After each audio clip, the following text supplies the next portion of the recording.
36 जिल्हे, 36 बातम्या. News G9 Maharashtra. उत्तर तुमच्या प्रश्नांची.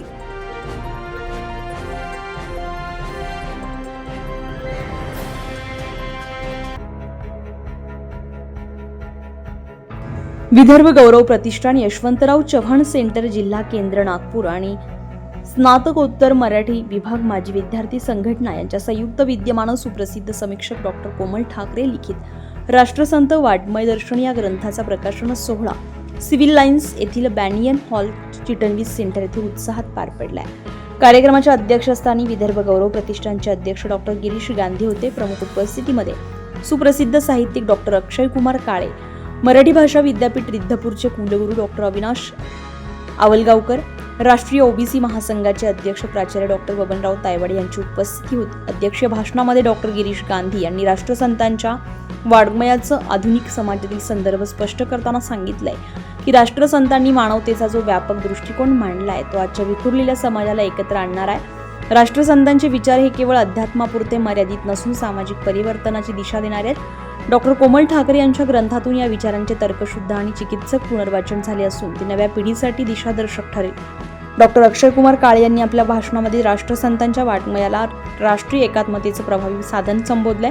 आजच्या विभाजनवादी प्रवाहांच्या पार्श्वभूमीवर राष्ट्रसंतांचे विचार समाजाला एकत्र ठेवणार आहेत. राष्ट्रसंतांनी भक्ती मार्गातून सर्व जाती जमातींना एकत्र आणण्याचा प्रयत्न केलाय, जो आजच्या सामाजिक आणि राजकीय विभागणीच्या काळामध्ये अत्यंत महत्त्वाचा आहे. डॉक्टर कोमल ठाकरे यांच्या ग्रंथामुळे या विचारांची नव्या संदर्भात पुनर्मांडणी झाली आहे, तर तो समकालीन आव्हानांना सामोरे जाण्यासाठी मार्गदर्शक ठरेल असं त्यांनी सांगितलं. मराठी भाषा विद्यापीठाचे कुलगुरू डॉक्टर अविनाश आवलगावकर यांनी राष्ट्रसंतांच्या साहित्याचे भाषिक आणि तात्विक योगदान अधोरेखित करत सांगितलंय की सामान्यांच्या भाषेत मांडलेले तत्वज्ञान मराठीला समृद्ध करणारे ठरले. राष्ट्रसंतांनी लोकभाषेतून भक्ती, नैतिकता आणि सामाजिक बांधिलकी मांडली, जी आजही मराठी साहित्याला दिशा देते.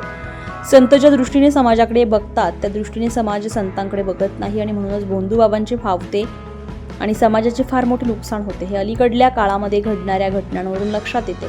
डॉक्टर कोमल ठाकरे यांनी या वाङ्मयाचं केलेलं चिकित्सक विश्लेषण आणि आधुनिक संदर्भातील मांडणी विद्यार्थ्यांसाठी आणि संशोधकांसाठी उपयुक्त ठरेल असंही त्यांनी सांगितलंय.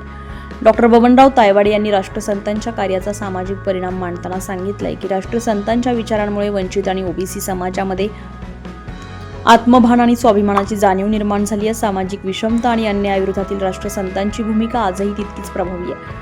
डॉक्टर ठाकरे यांच्या ग्रंथामुळे हे विचार समकालीन संदर्भात अधिक स्पष्टपणे समोर येत आहेत. ते समाजाच्या सक्षमीकरणासाठी उपयुक्त ठरतील असं त्यांनी सांगितलंय. प्रास्ताविकात डॉक्टर कोमल ठाकरे यांनी ग्रंथ निर्मितीचा प्रवास उलगडताना सांगितलंय की मानवता, नैतिक बांधिलकी आणि धार्मिक सहिष्णुता ही राष्ट्रसंतांच्या विचारांची केंद्रस्थाने आहेत आणि आजच्या काळात त्यांचं महत्त्व अधिक अधोरेखित होत आहे. राष्ट्रसंतांच्या मूळ वाङ्मयाचा सखोल अभ्यास करून त्यांच्या विचारांच्या आधुनिक संदर्भात पुनर्वाचन करण्याचा प्रयत्न या ग्रंथातून केलाय.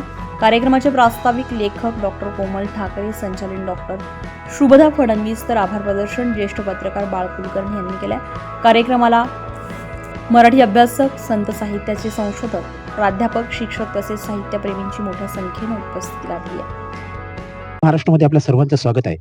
आज आपण या ठिकाणी आलोय मराठी भाषा विद्यापीठामध्ये, ज्या ठिकाणी माननीय श्री कोमलजी ठाकरे, अधिष्ठाता मराठा भाषा विद्यापीठ रिद्धपूर यांच्या लेखणीतून उदयास आलेला आहे एक राष्ट्रसंत वाङ्मय हा एक बहुचर्चित ग्रंथ. त्या ग्रंथाविषयी सरांकडनं माहिती घेण्यासाठी आपण या ठिकाणी आलो आहे. तर सरांकडनं या ग्रंथाविषयी विस्तृत माहिती आपण जाणून घेऊया. नमस्कार.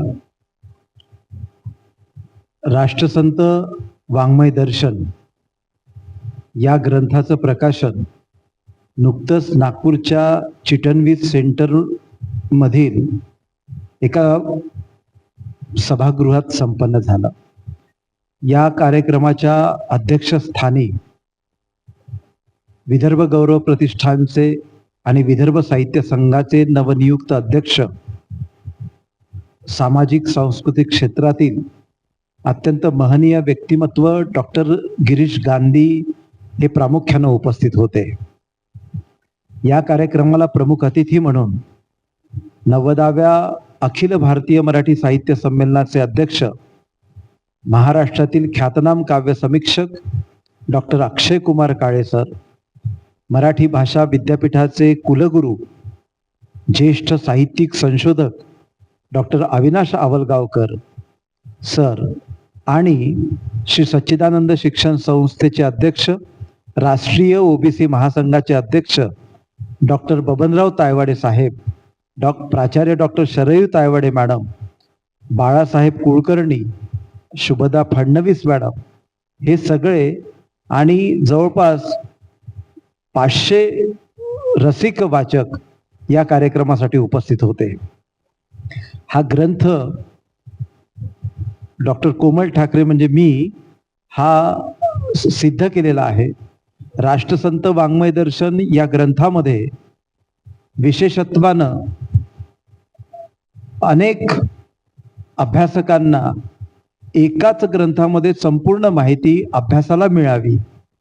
राष्ट्रसंत यांचं वाङ्मय अभ्यासताना भारतीय संत परंपरा आणि राष्ट्रसंत तुकडोजी महाराजांचं साहित्य, महाराष्ट्रातली संत परंपरा आणि राष्ट्रसंत तुकडोजी महाराज, राष्ट्रसंत तुकडोजी महाराजांचं लौकिक व्यक्तिमत्व आणि वाङ्मयीन व्यक्तिमत्व, त्यांचं अल्पचरित्र, त्याचबरोबर राष्ट्रसंतांचं मराठी काव्य आणि हिंदी काव्य, राष्ट्रसंतांचे मराठी लेखन, गद्यलेखन आणि हिंदी गद्यलेखन, ह्या संदर्भातली समग्र साहित्यावरची समीक्षा या ग्रंथात समाविष्ट करण्यात आलेली आहे.